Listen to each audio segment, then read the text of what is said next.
আমায় অবশ্যই জানিও। আমি তো ভালোই আছি। দেখো আমি লক্ষ্মী পুজোর দিন কি, কি করলাম আমি তোমাদের সাথে শেয়ার করছি। দেখো যেদিন বাজার করতে গেছিলাম প্রচণ্ড বৃষ্টি হচ্ছিল, যাবো কি যাবো না সেটা ভেবে পাচ্ছিলাম না। রাস্তাটা ছিল প্রচণ্ড ফাঁকা।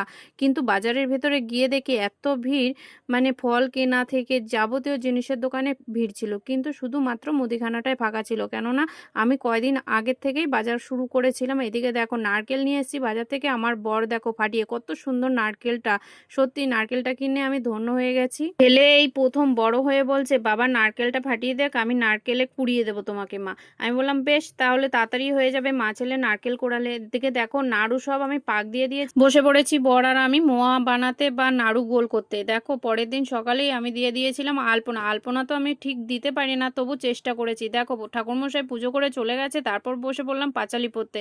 দেখো পুজোর আগে আমি পরে নিয়েছিলাম আলতা। আলতা না পরলে পুজো গন্ডার দিন ভালো লাগে না, যেহেতু আমি বউ মানুষ। এইদিকে দেখো আলতাও পরে ফেলেছি। তারপর দেখো বসে পড়েছিলাম ফল বানাতে। ফল বানিয়ে টানিয়ে ছেলে আমাকে বলছে, মা কখন আসবে ঠাকুরমশাই? এইদিকে বলছি আসবে তাড়াতাড়ি, উনি যেই টাইমটা দিয়েছে সেই টাইমেই চলে আসবে। এদিকে দেখো ঠাকুর আমি সাজিয়ে দিয়েছি, তোমাদের কেমন লাগছে অবশ্যই বলো। আর এইদিকে পুজো হওয়ার পর চলে গেছিলাম আমরা বাজি ফোটাতে রাস্তায়। তো দেখো এই বাজিটা যা অসাধারণ ফুটেছিল বলার মতো না। আর এইদিকে দেখো আমাদের পাড়ার ছেলেপেলে এত বাজি ফোটাচ্ছে। আমাদের এখানে জানো তো লক্ষ্মী পুজোতে যেন রাসের কাটাম পড়ে, তার চারিদিকে বাজি ফোটাচ্ছিল আর পুজো ঘন্টায় প্রচুর ভিড় ছিল।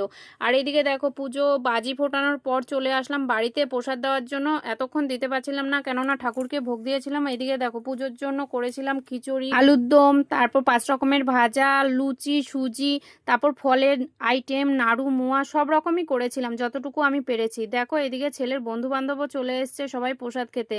এদিকে পুজো টুজো সব হয়ে গেছে, আরতি নেওয়া হয়ে গেছে আমাদের। নেওয়ার পর সব ঠাকুর ঠুকুর গুছিয়ে আমি চলে গেছিলাম বাবার বাড়ি। এসে দেখি বাড়িটা কত সুন্দর লাগছে রাতের বেলায়। দেখো আমার এই ফুল গাছটা এত অপূর্ব লাগে বলার মতো না, কিন্তু ঠাকুরের পুজোয় দিতে পারি না যেহেতু সন্ধ্যার পর ফুলটা ফোটে। তো আমার এই ভিডিওটা কেমন লাগলো অবশ্যই তোমরা আমাকে কমেন্ট করো। আর আমি বাড়িটা যে এইভাবে সাজিয়েছি কেমন লাগছে, বাড়িতে পুজো করেছি কেমন লাগেছে অবশ্যই কমেন্ট করো। পরের দিন দেখো বাসন কোসন আমি ধুয়ে টুয়ে পরিষ্কার করে ফেলেছি সব ঠাকুরের। ভিডিওটা আমি এখানেই শেষ করলাম, টাটা।